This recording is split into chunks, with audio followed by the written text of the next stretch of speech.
Welcome to Awakened Motherhood, the podcast where mothers share their powerful stories of healing and empowerment. I am your host, Amanda Quick, best-selling author, TEDx speaker, and advocate. In each episode, we dive deep into the stories of mothers who have overcome adversity, found their fierce feminine power, and embraced transformative parenting. Whether you're a mother driven to fight for your children or someone with a story burning inside you, this podcast is for you. Together, we'll explore themes of resilience, self-trust, and healing from our traumatic experiences, all spotlighting the profound journeys of awakened mothers. Join us for a space of naked authenticity, deep inspiration, and genuine connection. Embrace the divine feminine and discover your own warrior mama within. Welcome to Awakened Motherhood, where your story is the spark for change. Hello, everyone, and welcome to that very first episode of Awakened Motherhood. My name is Amanda Quick, and I'm going to be your host on this journey. And today, I'm going to share with you my story. And this is a story that I've told in many different ways on other platforms, but if you're new to me, this is really the beginning of my catalyst journey that brought me into where I am today. And so I want to start with a little bit more background than I normally do, because I think it's important to understand what motherhood meant to me even before everything changed. You see, I became a mother at 23 years old. I was very young, at least by today's standards, and I didn't intentionally seek out to have children. Yes, obviously, I know how it all worked, but it happened to me in a lot of ways. And it was always yes, I want children one day, eventually. And, I like the idea of being a mom, but not now. And then it was now. And so I got pregnant at 22, had my oldest at 23, and motherhood surprised me. I had been a very fiercely independent, hyper-independent person. I had been raised by a single mom, and I was very much no, I'm going to make my own money, I'm going to do my own things, take care of myself sort of person. And then all of a sudden, I was handed a newborn baby. And all of that just went right out the window. And all of a sudden, the only thing that mattered to me was my new baby. And I couldn't imagine putting this baby in daycare and not being present at all moments. It was unfathomable to me. And I went from one person, one moment, to a completely different person, all just between, giving birth. And I remember being really confused by my identity change, but also embracing it. And I was grateful at the time that the father of my children, my then husband, wanted me to stay home as well. He had been raised himself by a mom who was staying home. And so he thought that was important, that somebody be present. And so he encouraged me, and I took the opportunity to be more present, and I quit my job. And next thing I know, I had baby number 2 and baby number 3. And I was a all-in sort of mom. I did not work. My kids were my life. And 2 of the 3 were born at home. I breastfed all 3 of them for 2.5 to 3.5 years. I let them wean themselves. I was very much the natural, present, gentle parent that I wanted to be. And I loved that time.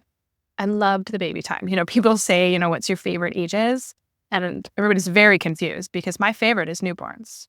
They're just the moments where they sleep on your chest and they're just so snuggly. And I love those cocoon moments. And I embraced all of it. And I was so grateful that I got to have it. And honestly, I probably would have just kept having children because I didn't want to stop being in those moments. But life had other plans for me. And so after not working for 6 years, and when my children were 1, 4, and 5, so, many years at this point into the journey, my life changed in another moment. And my life changed when the night that my husband did not come home from work. And so he had worked in IT security. He traveled for work all the time. He was very absent, didn't answer his phone. But I, most of the time, just focused on the kids and was not super worried about it, but he'd never not come home. Eventually, he always showed up. And so, at 10, 11 o'clock and he's not responding, and then 2 o'clock in the morning when I wake up to feed the baby and he's not responding, and 5 o'clock in the morning he's not responding. I'm like, something is wrong. This has never happened before. I can't exactly go looking for him. I have 3 sleeping kids in the house, and I don't know what to do. And my mind is racing with worst case scenarios. Is he dead in a ditch? Something big accident happened? I have no idea. The hospitals don't have him. I don't know. I got the idea at 5 o'clock in the morning to call non-emergency dispatch. Most places have a way to get a hold of dispatch without calling 911. I did, and I told her what happened, and I said, "I don't know what to do. It's not exactly a missing person. It's not been 24 hours, but I don't know who to call." And she said, "Well, I'm gonna transfer you over to the jail, see if he's there, and if he's not, call me back. I'll see what else I can do." I said, "Okay, thank you, and I'll call you right back." She transferred me to the jail, and on the other end, I asked if they had him, and I was shocked that they said, "Yes, we do." For what? It is ludicrous. And she said, "The charge is attempted human trafficking, and his bond is $250,000. What the ever loving, I still, it's hard to say those words today, even though I've been interviewed many times. I've said this story many times. It is still unfathomable to believe that that's what this lady said to me. And she did. I didn't know what it meant. I had no idea what was going on. I just, okay, thank you, I guess. And I'm wide awake. I'm trying to Google. I'm trying to understand. Is some kind of like joke or mistake or I don't know. I recognize that my then husband was very absent, but I knew where he worked. Like we were in a small Colorado town. It was nonsense. In my mind, human trafficking was this thing that happened across international borders, and it just didn't make any sense. So I'm calling bail bondsmen. I'm trying to call lawyers. I mean, it's 5 o'clock in the morning. Nobody's answering me. But the bail bondsmen actually did. They happy to explain how this all works, and they wanted me to, of course, to use their services. And eventually, at 7 o'clock in the morning, a lawyer called me back and said similar things. And I tried to go see him. I tried to just show up at the jail, like I want to see my husband.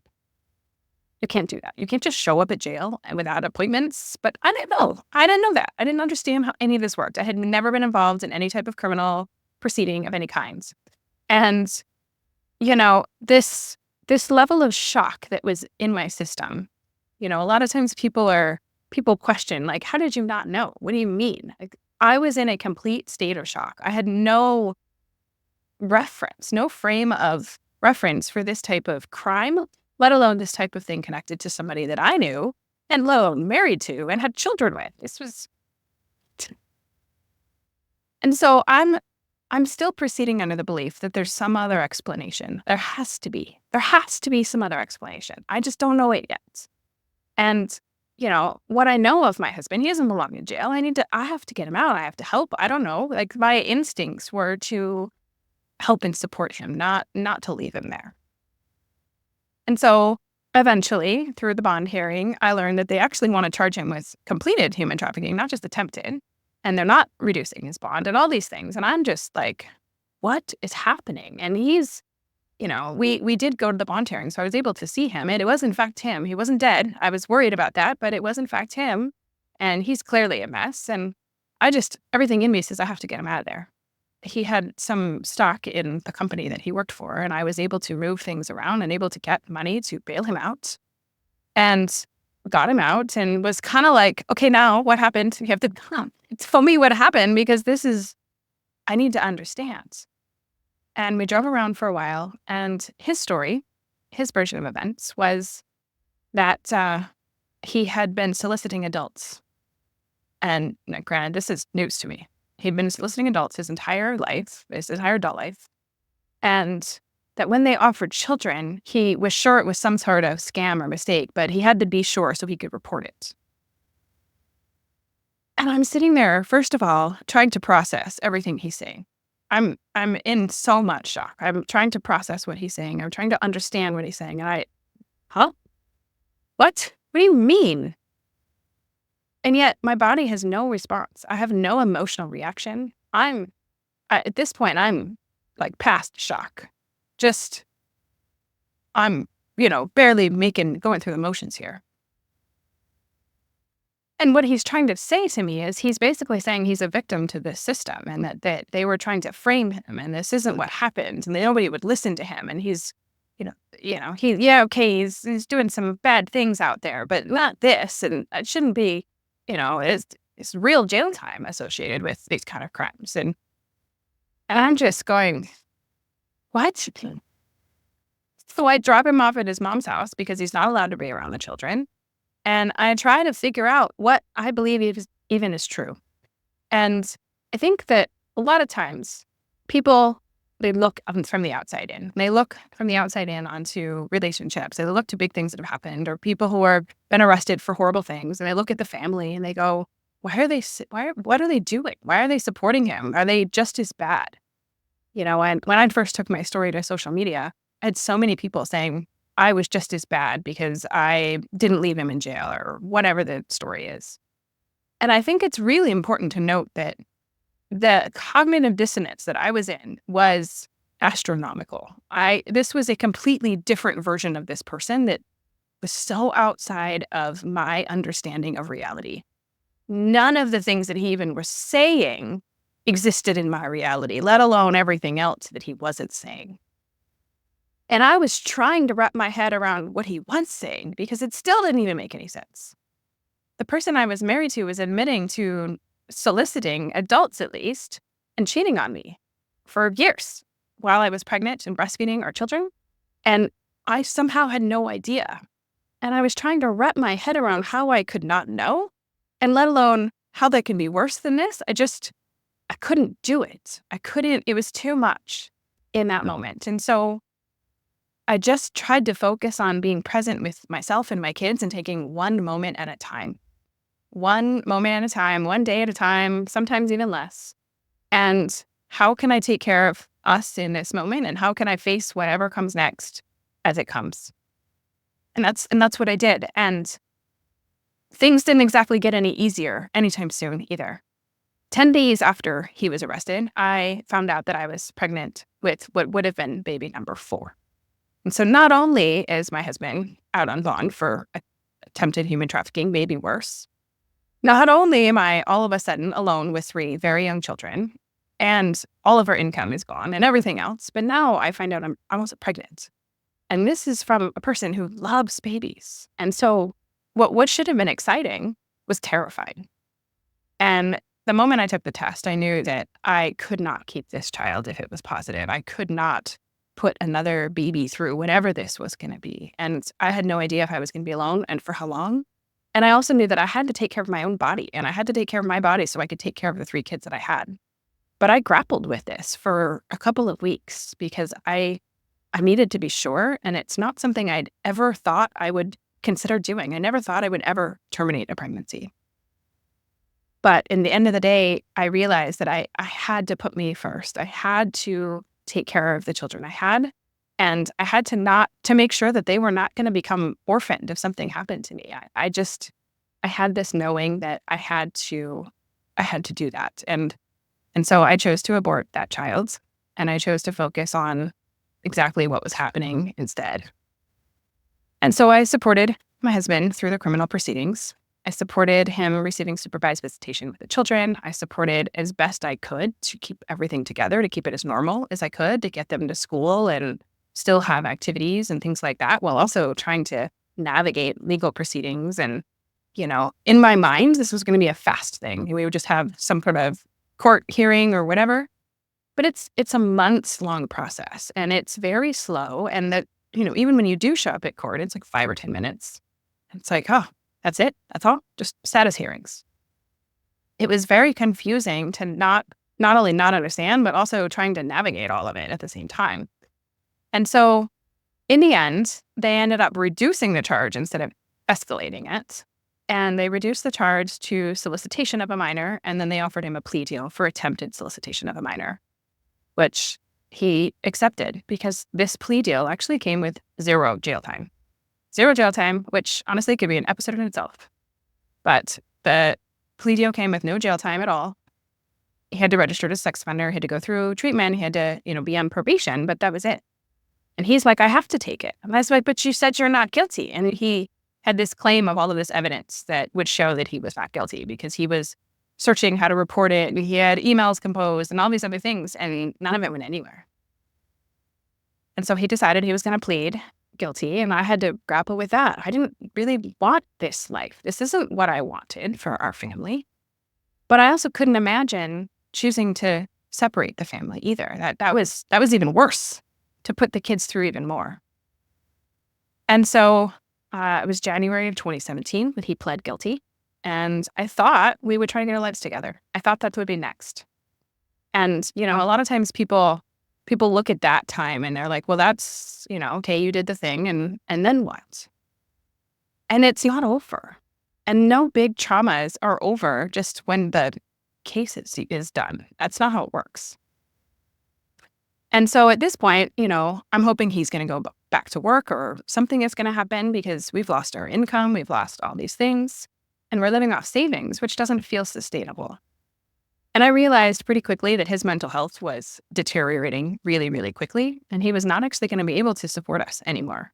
And so I was going to have to figure it out. I could not rely on him. And so I chose to start looking for work myself. I went back to work in April of 2017. My youngest had just turned 2. And so I was more okay with leaving him. I didn't love it at all. I had never put the kids in daycare. And so this was new, but he was able to stay with his dad, and that helped.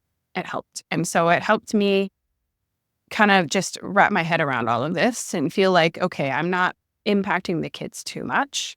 And, he can be here. I have to pick up the kids because he can't be around schools and stuff, but maybe that'll change in the future. And I'm going to do the best I can. So I went back to work making 50% of what he had been making prior. And so, huge pay cut, but at least in my mind, I was working back up towards something because, I had lost the experience, and maybe I could eventually get to a place where I could support all of us. But for the moment, I was at least we weren't continuing to lose as much.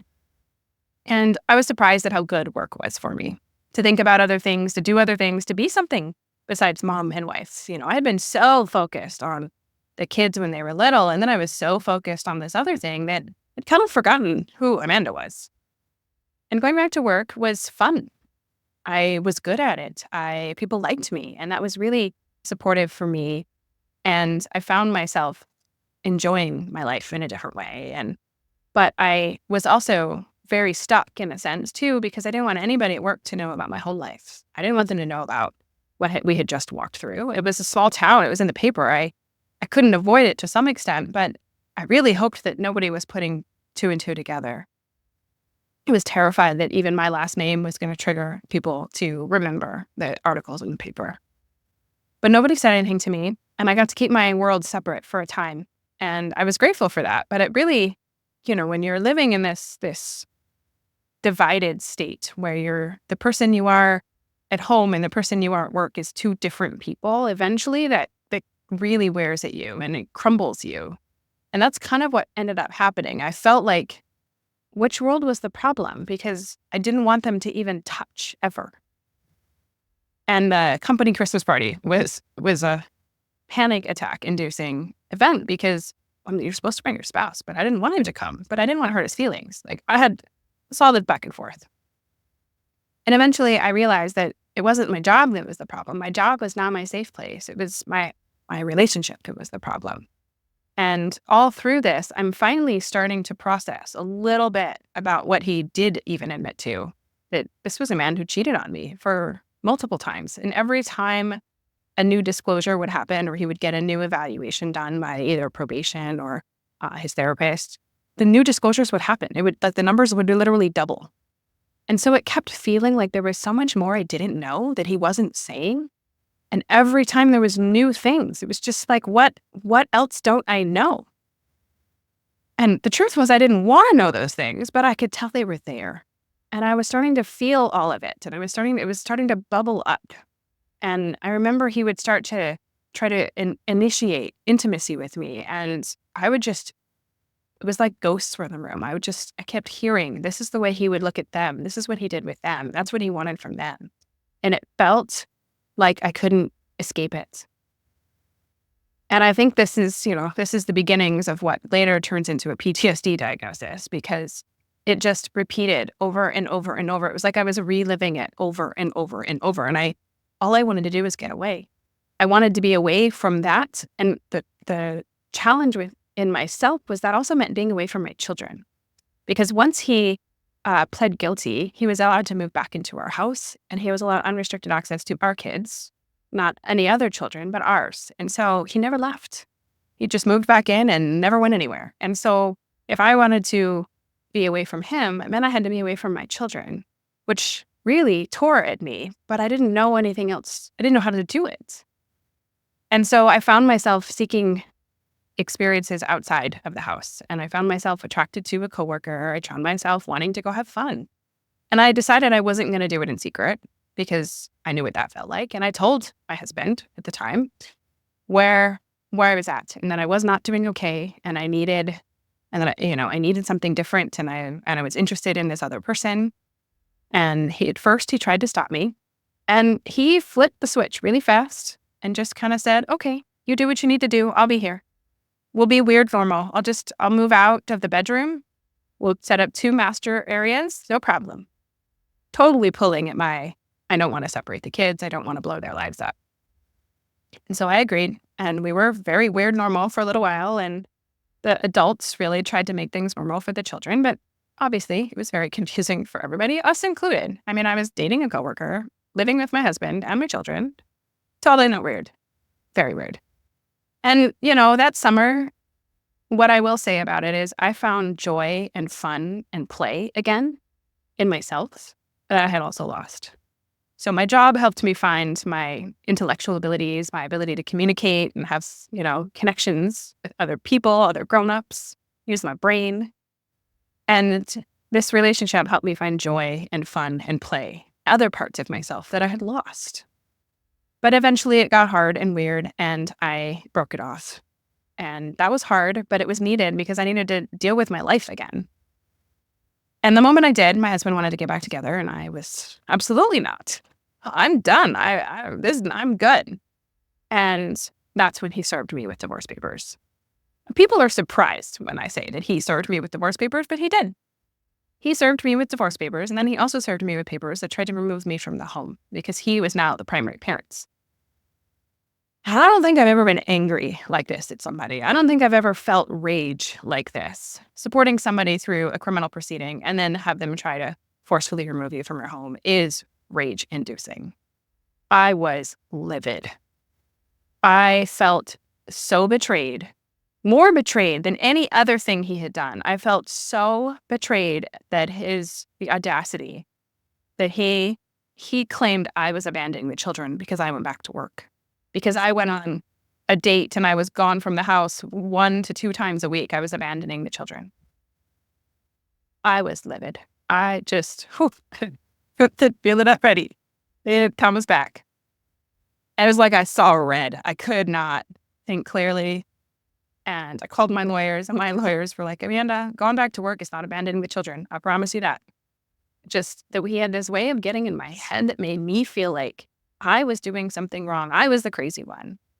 And he would twist my words and build logic around things. And he'd get this look on his face, and it drove me nuts. And he knew it. He knew all the buttons to push. He knew my weak spots. He knew that my dad left when I was 9, and my mom didn't really allow us to spend time with him. And he was gone from our lives. And he knew that I blamed my mom for that, and that I struggled with our relationship since. And he would pull at that. You don't want to do that. You don't want to, they will hate you just like you hated your mom. He would say those things.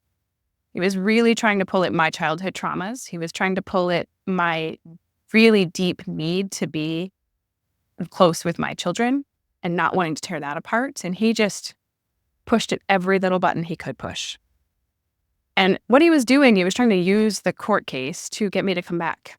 He wanted to scare me into coming back into the marriage. Well, it didn't work. I stood my ground, and I got composed, and I said, "All right, we're going to do this." And we separated households. He, in fact, had to move, not me. And we started a shared custody arrangement while we went through the rest of the family court proceedings.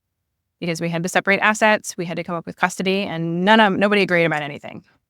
And so the custody battle was 18 months long in total, cost over $75,000. But we did separate everything, and we were able to solve money and mediation. That was not as challenging, but custody was another story. Because at this point, I start to realize that there's more to this man. There's more that I still don't know. And I can feel it, but I can't put my finger on it. And it makes me very uncomfortable. And for whatever reason, in Colorado, he retained his constitutional right to parent. And so there was the precedent of his felony didn't impact his parenting time. But I felt like it should have. And I couldn't do anything about it other than continue to ask questions. And we eventually hired a parental rights evaluator to help make psychological evaluations, to make recommendations to the court, to try to dig in more. And I remember feeling when we hired her, okay, somebody else can figure this out because I can't figure it out.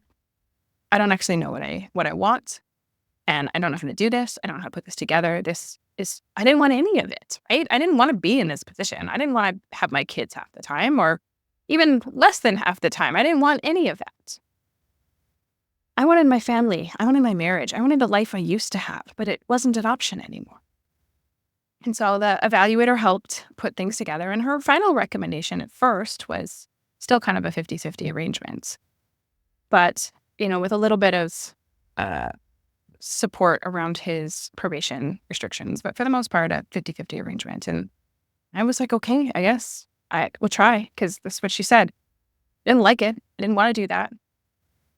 But the bottom dropped out again. And when I talk about this story, I always say that it's important that it wasn't a criminal trial. It wasn't the arrest.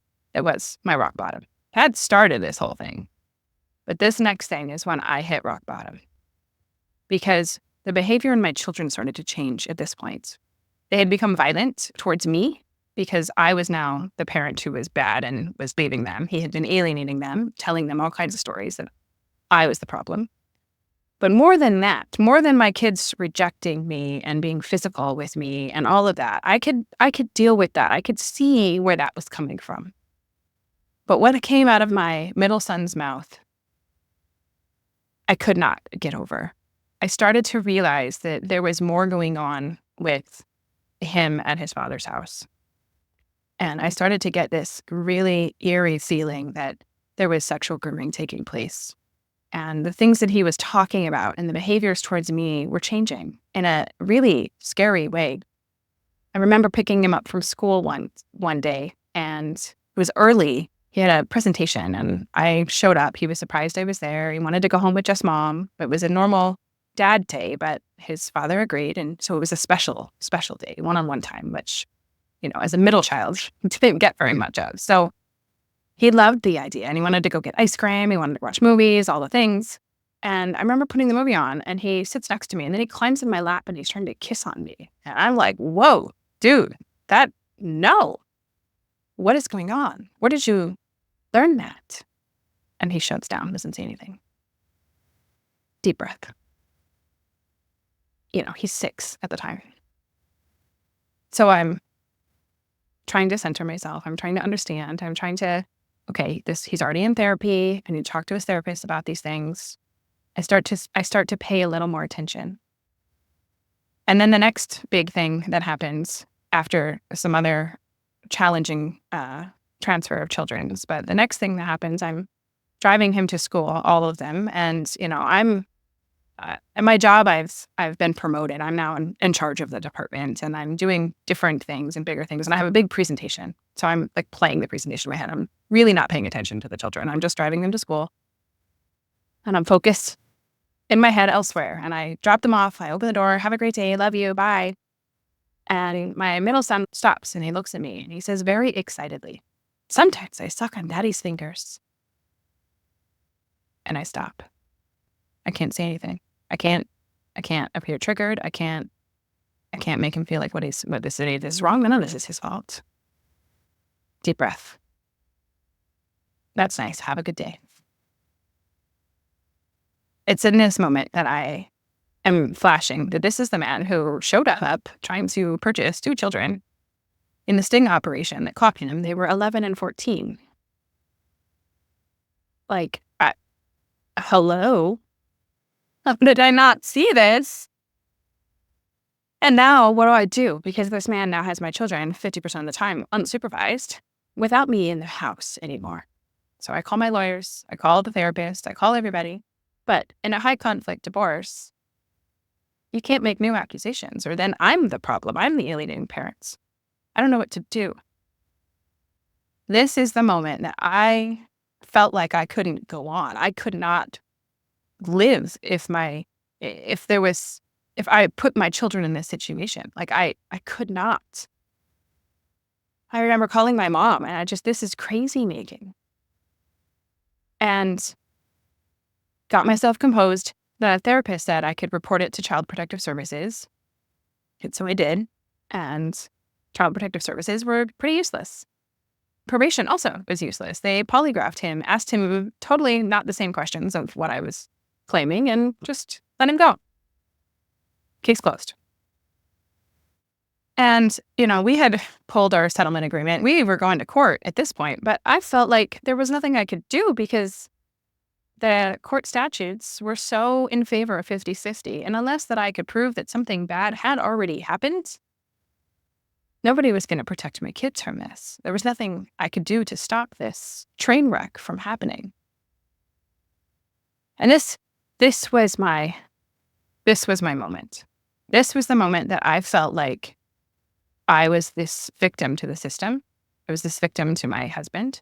I was this victim to myself because I recognized that I didn't leave his ass in jail. And yet I didn't know how I could have made another choice at that time. I didn't know what I didn't know.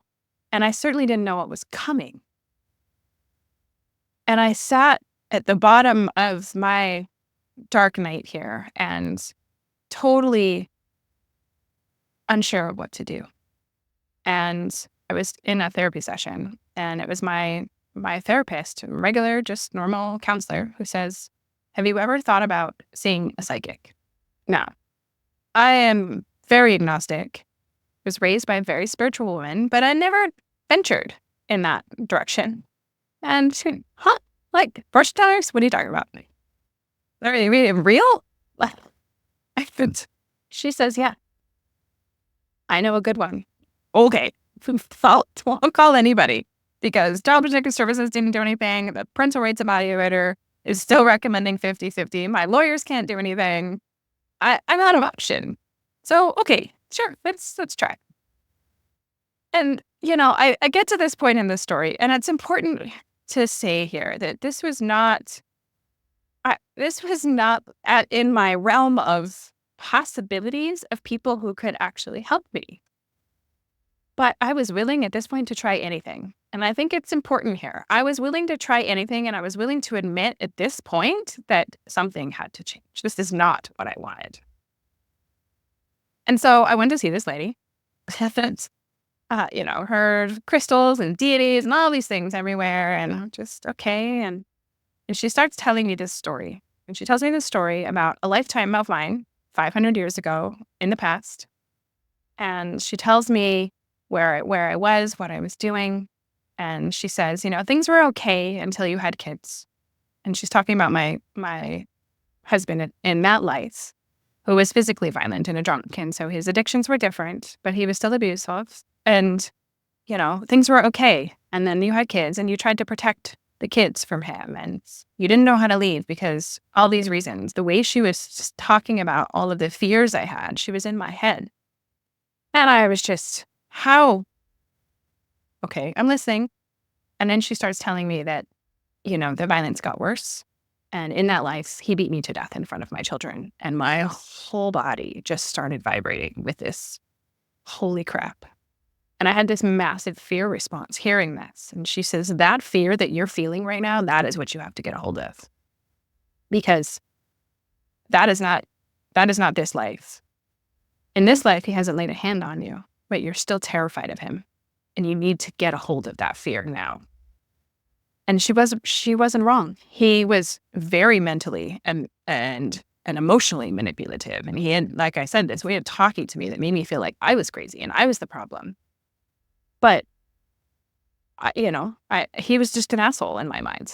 And clearly, there was more going on. And I had felt like he was stalking me. He would walk up and down my house. I was terrified of him. I had people, mental health professionals tell me that he was going to be peeping in at my windows. I wasn't safe. I didn't feel safe. She said, you need to get a hold of that fear because you're not living 500 years ago. You can own property, you can have a job, all these things. And it was true. I did. I had those things. She said, you need to face that fear. And the reason you're sitting here in this chair, the reason your angels created this session for you today was because you haven't made a choice. It's like, what do you mean? I've chosen. I'm here. Like, I don't want this. And she said, no, you have not made a choice to be done with him for good. And I don't know exactly how or why, but the way she said that to me and the understanding that I had done this before with him, and yet I was doing it again. She said this in a way that made me feel and see for the first time in this whole situation, not only accountable, but I saw what I was doing and I saw that she wasn't wrong. I hadn't chosen. I was still completely indecisive. I still very much wanted my family. I wanted my own life back. I didn't want to be in this situation. I wanted my marriage. I wanted my husband from before. I wanted my life. I didn't want any of this. But because I wasn't choosing, this is what was happening. And so while I was taking the actions and hiring the people in my being, I hadn't chose. In a sense, I was still leading him on that maybe in a future reality, we would get back together even. It's crazy. And I saw myself clearly. And I didn't beat myself up and I didn't, why are you doing that? I didn't sit in it other than to see it for what it was. And I looked at myself and I said, you're right. I'm done. And I stood up and she says, say it like you mean it. I'm fucking done. She said, okay, I can help you now. This was a massive moment for me. This was a timeline shifting, time bending moment for me. I had no clue what I had done in that moment, but every single thing from then on out changed. The entire trajectory of my life and my children's life changed just simply by me saying, I'm done, and meaning it with every fiber of my being. And what she said to me was there was more help available, more people, everybody knows somebody, and stop hiding, keep asking. The opportunities and the people and the support is out there. She believed that he had pornography and that if I could prove it, that would open his case right up, but that I just needed to keep going. And she made me feel like I wasn't alone in this fight. There was support. I had these new connections to these spirit beings that I had never had a connection to. And I left that session a believer. Okay, I'm in. I can do this. And I swear to God, that same day when I went back to work, I got a contact that put me in touch with Homeland Security, the arresting officer back in 2016. They were appalled at the way this case was handled.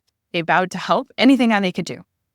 I started just following this new part of me, this intuitive part of me. Every single person who popped into my mind, I would call them and I would tell them what was happening and ask for help. Who do they know? Everybody knows somebody, and those somebodies know somebody. And every idea anybody had, I did. I just tried all of them on. Now, the vast majority went nowhere, but I didn't stop because the ones that did were case making. I got the case file unsealed. I got all of the data back from the original case because the thing that people don't realize is families don't get that. We don't have everything the police collected. They save all of that for the potential of trial and it stays sealed. And so I didn't have the transcript of what happened. I didn't know the details other than what he told me and what the paper had. And the paper said a lot more than he said. And so when I was able to read the actual interaction and understand the details of what actually happened, any last doubt I had was gone.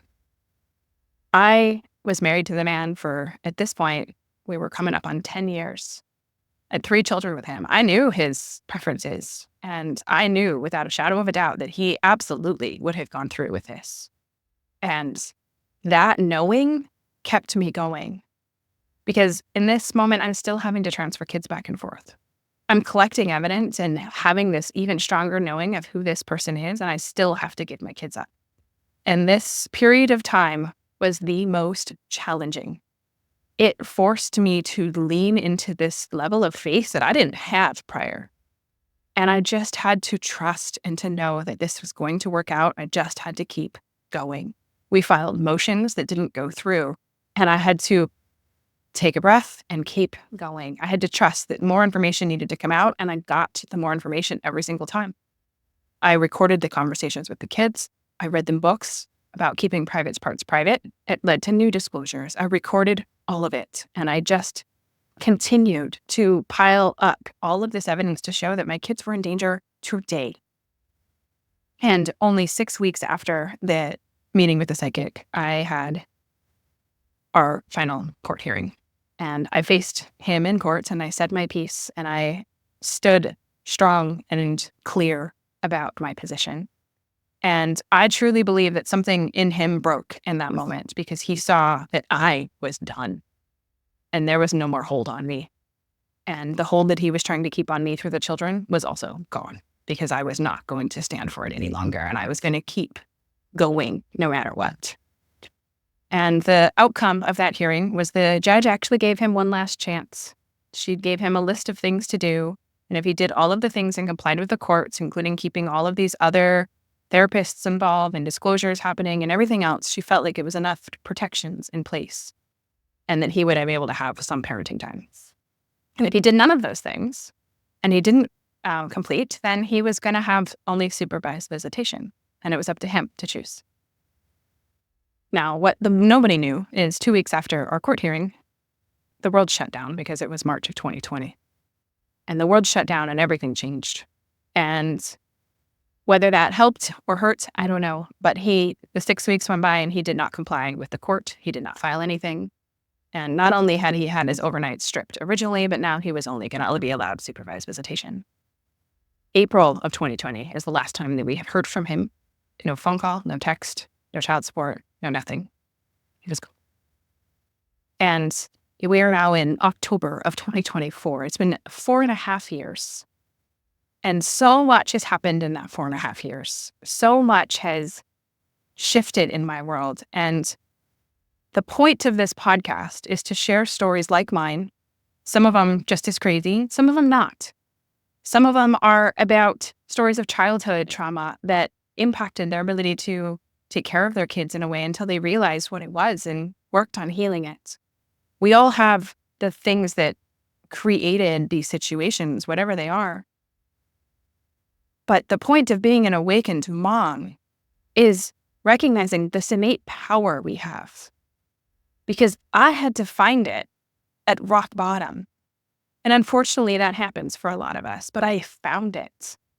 There are a lot of people out there who end up sharing custody with their abusers and their children's abusers, and it breaks my fucking heart. And I hope to help do something about that. But in the meantime, I can also help share these stories, and I can also help lift up other perspectives and share the things that have happened since in the last 4 years. Because what this all catalyzed for me was a massive spiritual awakening, a self-discovery, and the need to know more. All of a sudden, I had angel friends. I was successful at this seemingly impossible situation, and I needed more. I needed to understand how to overcome these traumas. I need to understand how to heal. I need to understand how to parent after these situations, because all of a sudden I was a single solo parent in a pandemic. And I still had PTSD symptoms. I had so many things still going on. And yet I had also overcome so much. And so the whole point of this podcast is to share these stories, share more of my own stories, and to inspire all of you to recognize that whether you have a story as big as mine or not, your story has value. Because one of the biggest things I learned when I published my book and took my story to the TEDx stage and all of the things that I've done since is that I'm not alone. And I knew that. I knew that I was not the only one to have been married to somebody to do things like this. I knew that much. But the amount of people who came and said, I thought I was the only one. And they held so much shame around that. I was interviewed by this woman for her podcast, and she said, I thought I was the only one who was that stupid until I read your book. And I said, honey, you are not the only one. And it wasn't a negative. It was just this, we're so self-depreciating, and so we beat ourselves up for not knowing what we didn't know. We beat ourselves up for doing the best we can with what we have, and we beat ourselves up for operating from a traumatized program state. And we have to stop. We have to stop doing that, and we have to recognize that there's value in the lessons, even when they're hard. Because I look back today, and while it still carries emotion, it probably always will, I'm grateful for those lessons, because the person I am today and the mother I am today and the kids I get to parent today would not be these same people if I hadn't gone through that. And I'm so, so grateful that I get to share this with everybody in the world. I mean, I think that stories like these have the power to change systems and structures. And I'm not going to stop until I succeed. And I hope that I can inspire all of you to come with me on this journey. Okay, I think that's going to be it for the first episode. But the next episode, I want to talk to you about what happened since, because I found somebody else to share my life with. And recently, that has all changed again. My life has blown up in other ways. And just in the way that things happen, I have more to share and more that I have learned from those things as well. So stay tuned for the next episode. And until then, lots of love. Thank you for joining us on Awakened Motherhood. I hope today's episode inspired you and offered support for your journey. Remember, your story has the power to ignite change, and your resilience is a testament to your strength as a mother. If you enjoyed today's episode, please subscribe, rate, and review the podcast. Share it with other mothers who might benefit from our stories of empowerment and healing.